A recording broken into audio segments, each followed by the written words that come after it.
Hello everyone, this is Sai. Welcome to social science channel. మనం ఈరోజు class 10th social స్టడీస్లో జియోగ్రఫీలో 4th chapter అగ్రికల్చర్ని ఈ వీడియోలో మనం కంప్లీట్ చెబుతున్నాం అనమాట. ఈ వీడియోకి చాప్టర్ 4 అగ్రికల్చర్ అనేది పూర్తిగా కంప్లీట్ అయిపోతుంది అనమాట. మనం ఇప్పటివరకు ఏమేమి చదువుకున్నాం ఒకసారి రీకాల్ చేద్దాం అనమాట. ఫస్ట్ టైప్స్ ఆఫ్ ఫార్మింగ్ గురించి చదువుకున్నాం. ప్రిమిటివ్ సబ్సిస్టెన్స్ ఫార్మింగ్, తర్వాత ఇంటెన్సివ్ సబ్సిస్టెన్స్ ఫార్మింగ్, తర్వాత కమర్షియల్ ఫార్మింగ్, తర్వాత 3 types of cropping pattern seasons అనేది చదువుకున్నాం అనమాట.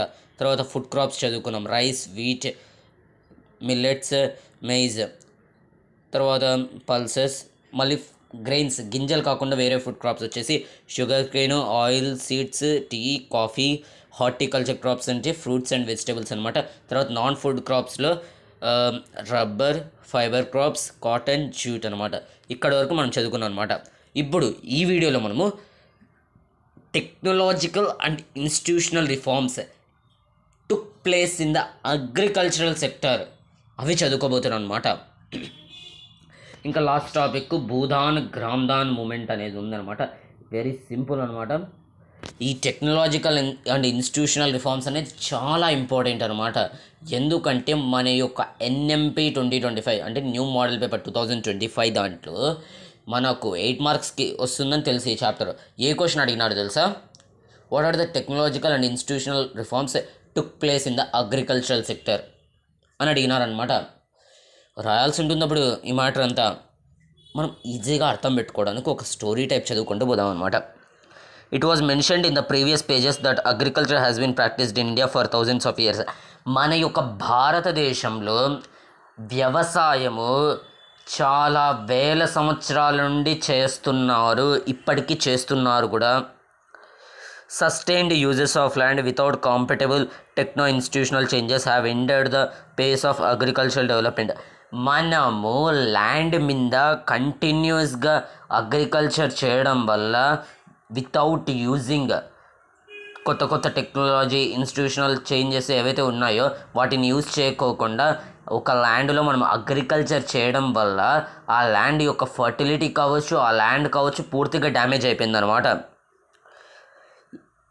In spite of development of sources of irrigation, most of the farmers in large parts of the country still depend upon monsoon and natural fertility in order to carry on their agriculture.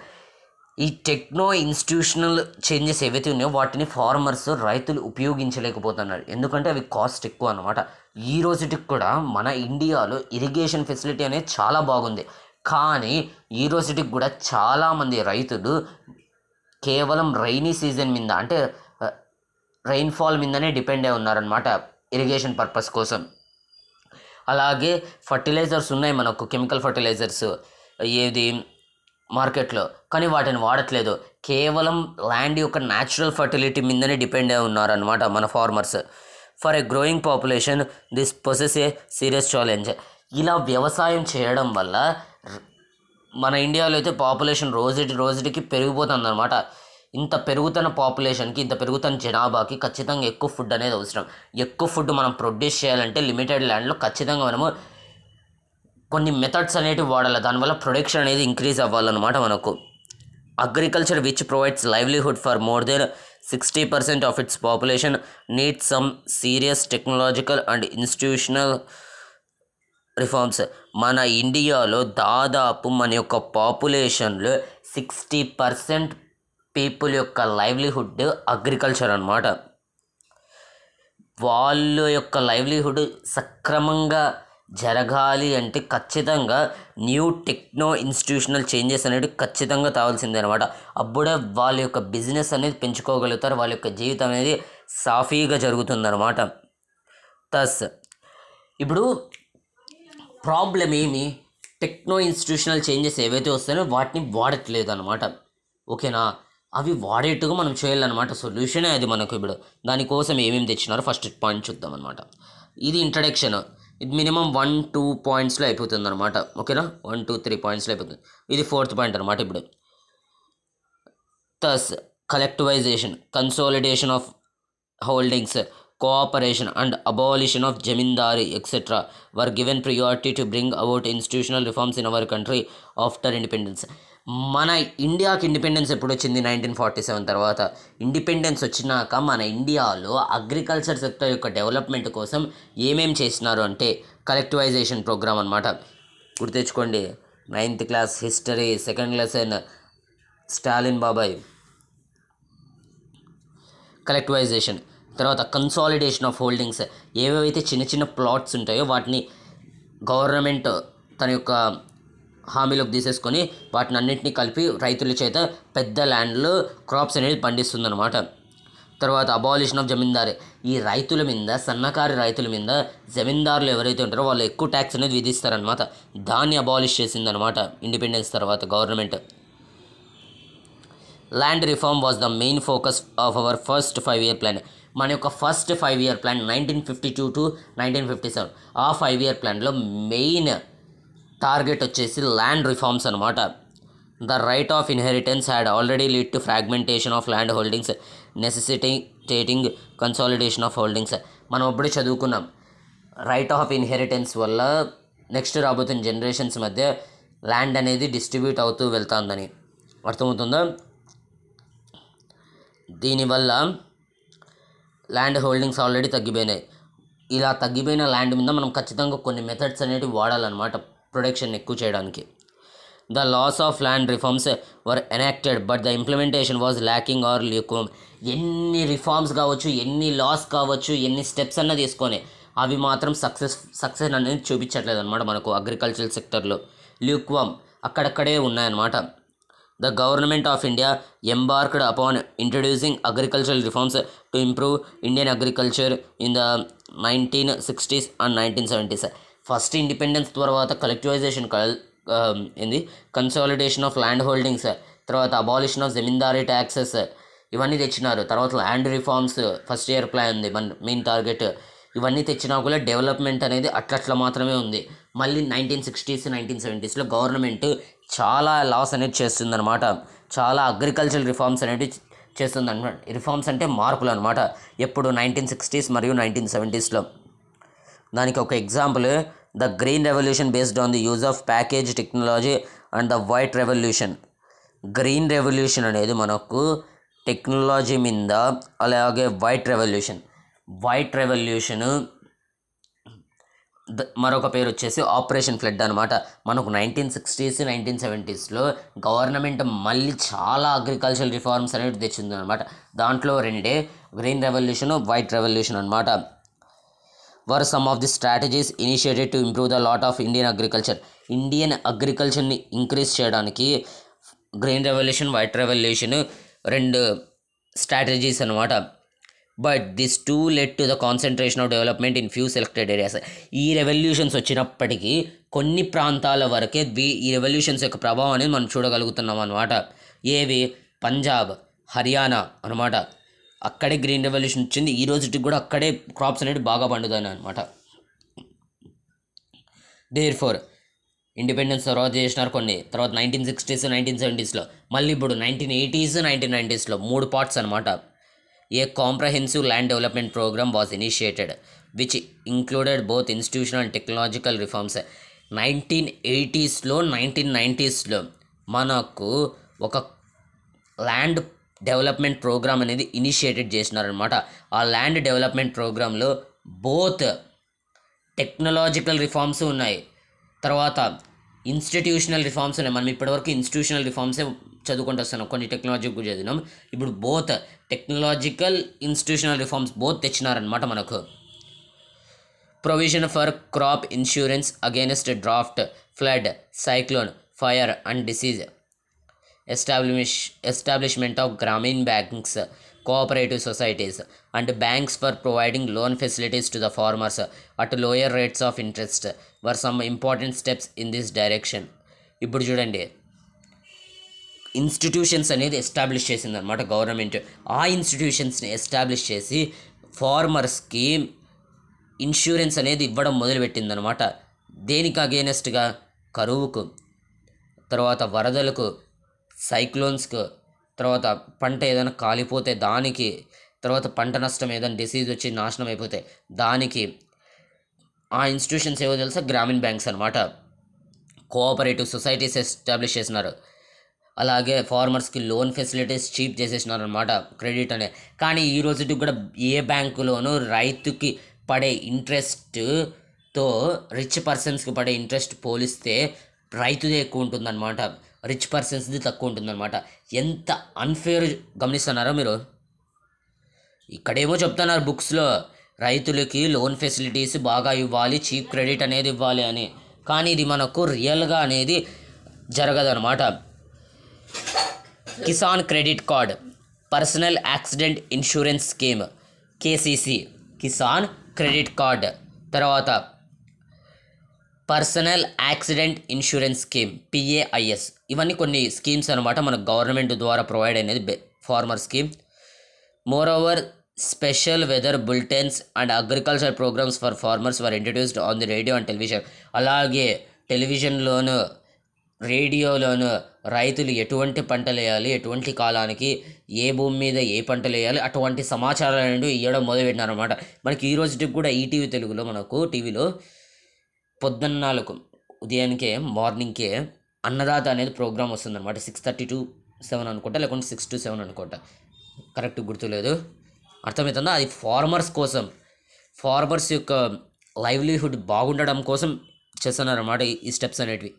The government also announces minimum support price, remunerative and procurement prices for important crops to check the exploitation of formation by speculators and middle men. Government ఫార్మర్స్కి అర్థమవుతుందా? ఇప్పుడు ఫార్మర్స్కి కూడా ఒక భయం అనేది ఉంటుందన్నమాట మనసులో.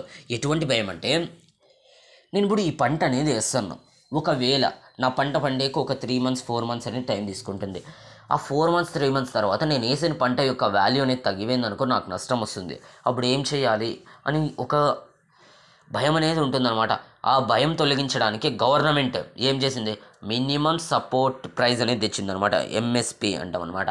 ఈ ఎంఎస్పి ప్రకారం ఏ పంట అయితే వేస్తాడో రైతు మాట్లాడుకుంటాడు అనమాట. గవర్నమెంట్తో మాట్లాడుకొని ఏ పంట అయితే వేస్తాడో దానికి ప్రజెంట్ ఉన్న ప్రైజే ఇస్తారనమాట. స్టార్టింగే చెప్పేస్తారు, మేము ఈ ప్రైజ్కి నీ పంట అనేది కొనుక్కుంటాం అనమాట. అప్పుడు రైతుకు ఒక నమ్మకం అనేది ఉంటుంది, నాకు గవర్నమెంట్ హామీ ఇచ్చింది, ఈ ప్రైజ్కే కొనుక్కుంటుందంట పంట, నాకేం నష్టం రాదు అని సంతోషంతో పంట అనేది పండిస్తాడనమాట. అర్థమవుతుందా? ఇప్పుడు 1947 తర్వాత కొన్ని రిఫార్మ్స్ వచ్చినాయి. 1960s 1970sలో కొన్ని రిఫార్మ్స్ వచ్చినాయి. ఏవి అంటే గ్రీన్ రెవల్యూషన్, వైట్ రెవల్యూషన్ అనమాట. 1980s 1990sలో అవే స్కీమ్స్, చీప్ క్రెడిట్, తర్వాత డ్రాట్, సైక్లోన్, డిసీజు, క్రాప్ ఫెయిల్యూర్కి ఇన్సూరెన్స్ అనేది ఇవ్వాలి, అదిను మళ్ళీ Kisan credit card, personal insurance personal accident insurance scheme, ఇవన్నీ తెచ్చిందనమాట. తర్వాత రేడియోలోను టీవీలోను మనకు ఫార్మర్ యొక్క ప్రోగ్రామ్స్ అనేవి రన్ చేస్తున్నారు.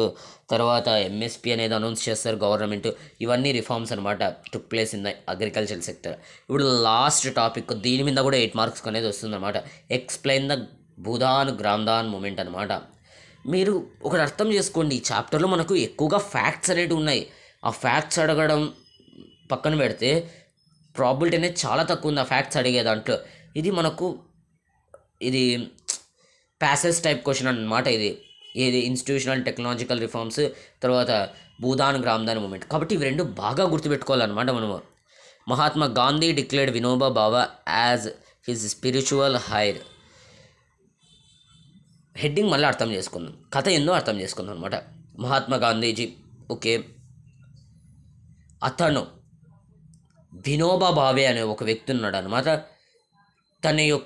ఇప్పుడు మహాత్మా గాంధీ చనిపోయినారు అనుకోండి, తర్వాత తన యొక్క విలువలు కావచ్చు, ఎథిక్స్ కావచ్చు, వాటిని ముందుకు తీసుకునే వ్యక్తి వినోబా భావేగా మహాత్మా గాంధీజీ డిక్లేర్ చేసినాడు అనమాట.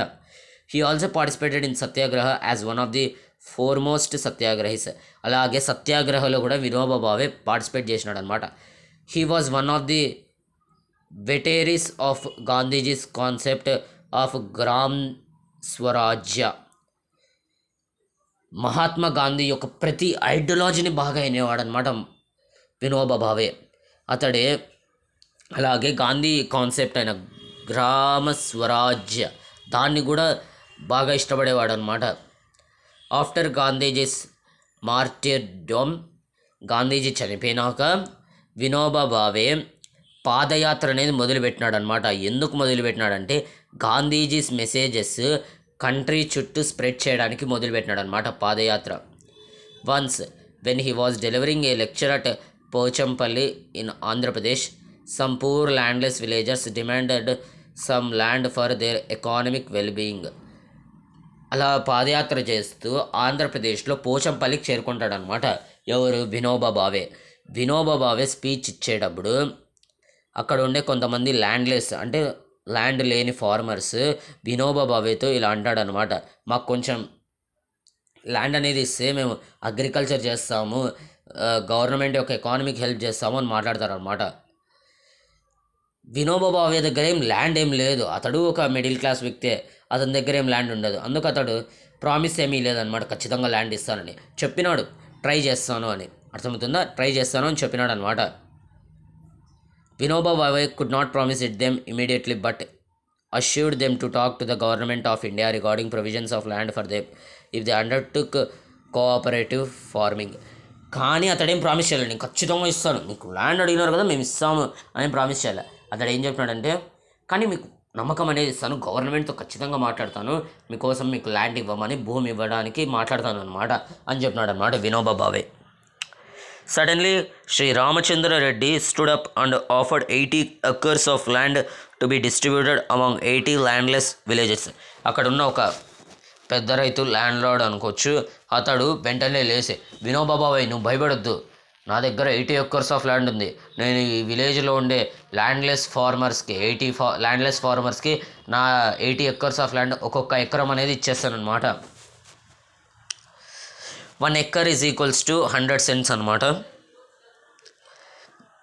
This act was known as Bhoodan. ఇప్పుడు చూడండి, శ్రీ రామచంద్ర రెడ్డి ఏం చేస్తున్నాడు, తన యొక్క ల్యాండ్ని దానం చేస్తున్నాడు. ల్యాండ్ అంటే భూమి అనమాట, భూమిని దానం చేస్తున్నాడు. దాని అర్థం ఏంది? భూదాన్. దాన్ అంటే దానము. ఏం దానం చేస్తున్నాడు? భూమిని. కాబట్టి Bhoodan movement. Later they travelled and introduced his ideas widely all over India. తర్వాత ఇది జరిగినాక, భూదాన్ మూమెంట్ జరిగినాక ఇంకా వేరే ప్రాంతాలకు వెళ్ళినాడు అనమాట ఇండియాలో. Some zamindars owners of many villages offer to distribute some villagers among the landless. It was known as Gram Dan. కొంతమంది అయితే విలేజెస్ని దానం చేసినారు అనమాట, కొంతమంది జమీందారులు. అర్థమవుతుందా? విలేజెస్ని మనము హిందీలో ఏమంటాం? గ్రామ్ అంటాం కదా. ఇప్పుడు దానం చేస్తున్నారు జమీందార్స్ ఏంటివి? విలేజెస్ని ఏమంటాం? గ్రామ్. కాబట్టి గ్రామ్ దాన్ మూమెంట్ అనమాట మనకు. However many land owners choose to provide some part of their land to the poor farmers due to the fear of land ceiling act. ఇప్పుడు వాళ్ళేం ఊరికే ఏమి ఇవ్వట్లేదు. శ్రీ రామచంద్రారెడ్డి అయినా అలాగే జమీందారులు అయినా వాళ్ళ యొక్క ల్యాండ్లో కొంత భాగాన్ని పూర్ ఫార్మర్స్కి ఇవ్వడానికి ఆశించినారనమాట. ఎందుకు ఆశించినారంటే, మనకు అప్పుడు ఇండియా ల్యాండ్ సీలింగ్ యాక్ట్ అనేది తెచ్చిందనమాట. ఆ యాక్ట్ ప్రకారం ఎవరి పేరు మీద అయినా ఎక్కువ భూమి అనేది ఉందనుకో, దాన్ని గవర్నమెంట్ జప్తు చేసుకుంటుంది అనమాట. అర్థమవుతుందా? అందుకు ఆ ల్యాండ్ సీలింగ్ యాక్ట్కి భయపడి వీళ్ళు చేసినారనమాట. The Bhoodan Gram Dan movement initiated by Vinoba Bhave is also known as the bloodless revolution. వాళ్ళు ఒక స్వార్థంతో ఇచ్చిన పూర్ ఫార్మర్స్కి బాగానే హెల్ప్ అయిందనమాట. కంట్రీ యొక్క డెవలప్మెంట్కి కూడా చాలా బాగా హెల్ప్ అయిందనమాట. అలాగే వాళ్ళకి ఇంకొక స్వార్థం కూడా ఉంది. ఒకవేళ మనం వీళ్ళకి ల్యాండ్ అనేది ఇచ్చినాం అనుకోండి, వాళ్ళు కొంచెం మనకు మర్యాద అనేది ఇస్తారనమాట సొసైటీలో. అలా ఒక లొసుగు అనమాట. అర్థమవుతుందా? ఈ భూదాన్ గ్రామ్ దాన్ మూమెంట్ వినోబా భావే వల్ల జరిగింది. ఓకే, దీంట్లో మనకు ఏ కొట్లాట జరగలేదు, ఏ బ్లడ్ పడలేదు. కాబట్టి దీన్ని మనము బ్లడ్లెస్ రెవల్యూషన్ అని కూడా పిలుస్తామన్నమాట. ఓకేనా? బ్లడ్లెస్ రెవల్యూషన్ అని కూడా పిలుస్తామన్నమాట. Vinoba Bhave spiritual heir of Mahatma Gandhiji చనిపోయినాక ఆంధ్రప్రదేశ్ పోచంపల్లిలో స్పీచ్ ఇచ్చేటప్పుడు కొంతమంది ఫార్మర్స్ లేసి ల్యాండ్ అనేది అడుగుతారనమాట. అప్పుడే వెంటనే శ్రీ రామచంద్రారెడ్డి లేసి తన యొక్క 80 acres ఆఫ్ ల్యాండ్ అనేది 80 ల్యాండ్లెస్ ఫార్మర్స్కి ఇచ్చేస్తాను అంటాడనమాట. తర్వాత కొంతమంది జమీందార్స్ ల్యాండ్ సీలింగ్ యాక్ట్కి భయపడి కూడా కొంతమంది తన యొక్క భూమి అనేది ఇచ్చేసినారనమాట పూర్ ఫార్మర్స్కి. ఈ భూదాన్ గ్రామ్ దాన్ మూమెంట్ అనేది మనకు బ్లడ్లెస్ రెవల్యూషన్ అనే పేరుతో కూడా పిలువబడతారు. ఎందుకంటే దీంట్లో మనకు కొట్లాట్లు కానీ బ్లడ్ కానీ ఏది పడలేదు కాబట్టి. ఇంతటితో మన యొక్క 4th చాప్టర్ అగ్రికల్చర్ అనేది సక్సెస్ఫుల్గా కంప్లీట్ అవుతుందన్నమాట. ఈ వీడియోలో ఎక్స్ప్లెయిన్ చేసిన టాపిక్స్ మీకు బాగా అర్థమైతే వీడియోని లైక్ చేయండి, మీ ఫ్రెండ్స్ అండ్ ఫ్యామిలీ మెంబర్స్కి షేర్ చేయడం అస్సలు మర్చిపోతాడు అనమాట. ఎందుకంటే వీడియోని అందరు చూసి వెళ్ళిపోతున్నారు, చాలా తక్కువ మంది సబ్స్క్రైబ్ అనేది చేసుకున్నారు అనమాట. నిజంగా మీకు నచ్చింటే ఎక్స్ప్లెనేషన్ ఒక సబ్స్క్రైబ్ చేసుకుంటే మాకు మోటివేషన్ అనేది ఇస్తుంది అనమాట ఇటువంటి వీడియోస్ చాలా చేయడానికి. అర్థమవుతుందా? లాస్ట్ పబ్లిక్ ఎగ్జామ్ వరకు కష్టపడి చదువుకుందాం అనమాట. ఈరోజు న్యూస్ పేపర్లో కూడా వచ్చింది, మార్చ్ 15th నుండి కానీ మార్చ్ ఎండింగ్ నుండి కానీ పబ్లిక్ ఎగ్జామ్స్ బిగిన్ అవుతాయి అనమాట. చూద్దాం వాట్ హ్యాపెన్స్. ఒకవేళ డేట్ షీట్ అనేది వచ్చిందనుకో ఖచ్చితంగా వీడియో అనేది చేస్తాను అనమాట. దాని యొక్క ప్లానింగ్ కూడా మనము చూసుకుందాం అనమాట డేట్ షీట్ రావడంతో. ఓకేనా? Stay connected, keep learning with social science channel.